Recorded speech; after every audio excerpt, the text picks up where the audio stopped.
Pessoal, voltando aqui, né? Continuando a aula passada, a gente vai continuar a questão das desigualdades sociais e do que o PNUD, o Programa das Nações Unidas para o Desenvolvimento, ele observa, tá certo? A gente falou sobre a expectativa de vida e a gente falou sobre o nível de instrução. Agora a gente vai falar sobre o PIB per capita. O que seria, professor, o PIB per capita? É o componente financeiro, né? É como se a gente pegasse toda a renda, toda a riqueza nacional, tudo que o país ele produz, e distribuísse igualitariamente por cada habitante.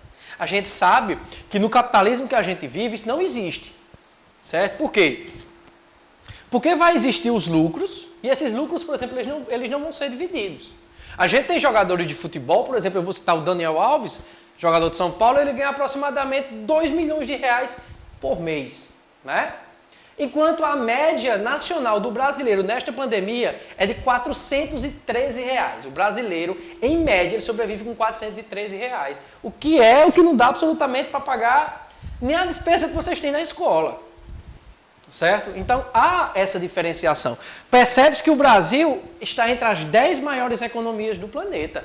Né? Então, você imagina, a população brasileira ela vive muito bem. O que não é verdade. Em nível de desenvolvimento humano, a gente está em 72º, se não me falha a memória. Ou seja, olha a disparidade. Por quê? Porque esse PIB per capita ele não é um número exato, certo? Ele não é um número que a gente pode observar se há um desenvolvimento nessa área, tá certo?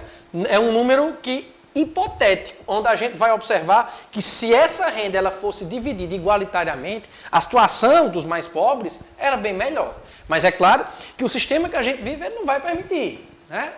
É tanto que a gente tem um acúmulo de riquezas nas mãos de poucos. Os ricos de paz a gente pode contar aqui, nos meus dedos.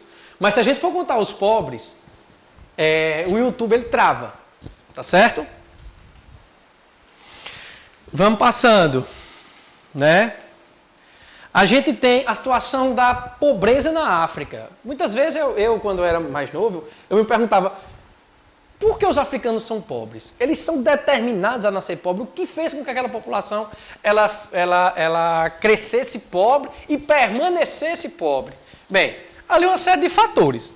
Né? Primeiro, houve aquela partilha da África ali, né? Houve uma exploração por muito tempo pelos europeus, né? Com a Conferência de Berlim, vocês estudam história, certo? Segundo, aliado a políticas confusas.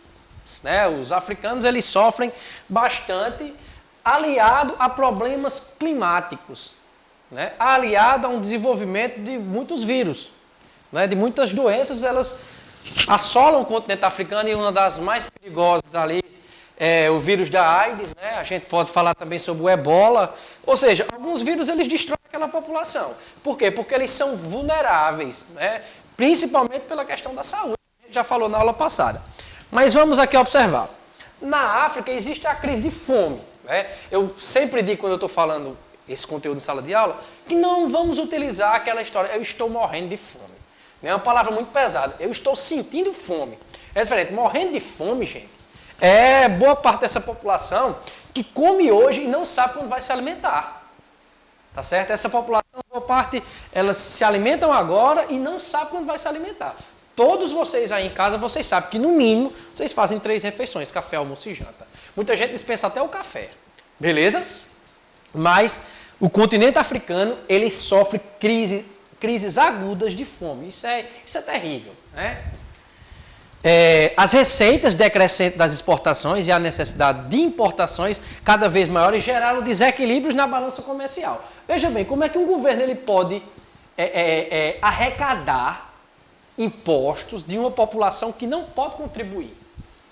Tá certo? Então, eles gastam demais, né? E aí muitos deles são endividados com países europeus, com o Fundo Monetário Internacional, e eles não vão ter como repor, como pagar. Então, a balança comercial, o déficit vai ser sempre maior do que o superávit.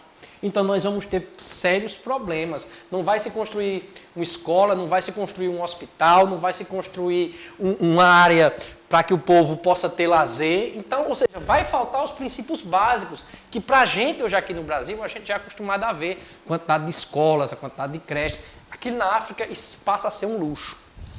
em alguns países africanos. Certo?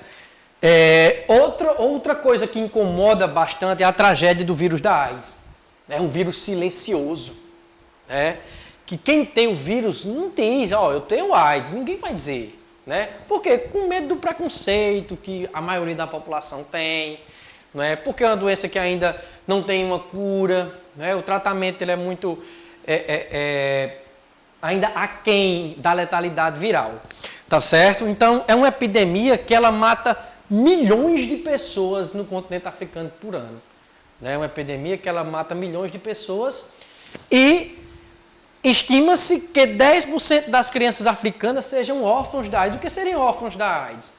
Né? Ao nascer, os pais dele morrem, porque a expectativa de vida diminui. Isso é um vírus que basicamente ele lhe condena a morrer, certo? Então, é muito comum na África ter crianças órfãos da AIDS, né? Que os pais deles morreram. Então, tem muitos atletas, como o Cristiano Ronaldo, como o Mário Balotelli, que eles contribuem bacana para essas fundações, né? Eles contribuem bastante para que essas ONGs elas comecem a distribuir, elas comecem a fazer um papel social bem importante para o desenvolvimento daquela área, né? Aqui diz o seguinte: as mulheres são uma chave crucial para a vitória da guerra contra a AIDS, né? As mulheres elas têm um papel crucial devido à questão de relacionamentos sexuais. Certo? Então, as mulheres, infelizmente, né, elas são muito acometidas no continente pela questão do vírus. Né? Aqui mostra um gráfico onde até 2011, aqui está 2001, perdão, mas é até 2011, cerca de 30 milhões de pessoas na África subsaariana estavam notificadas com o vírus da AIDS. E só em 2012, já quase 5 milhões tinham sido notificados. Prestem atenção à diferença,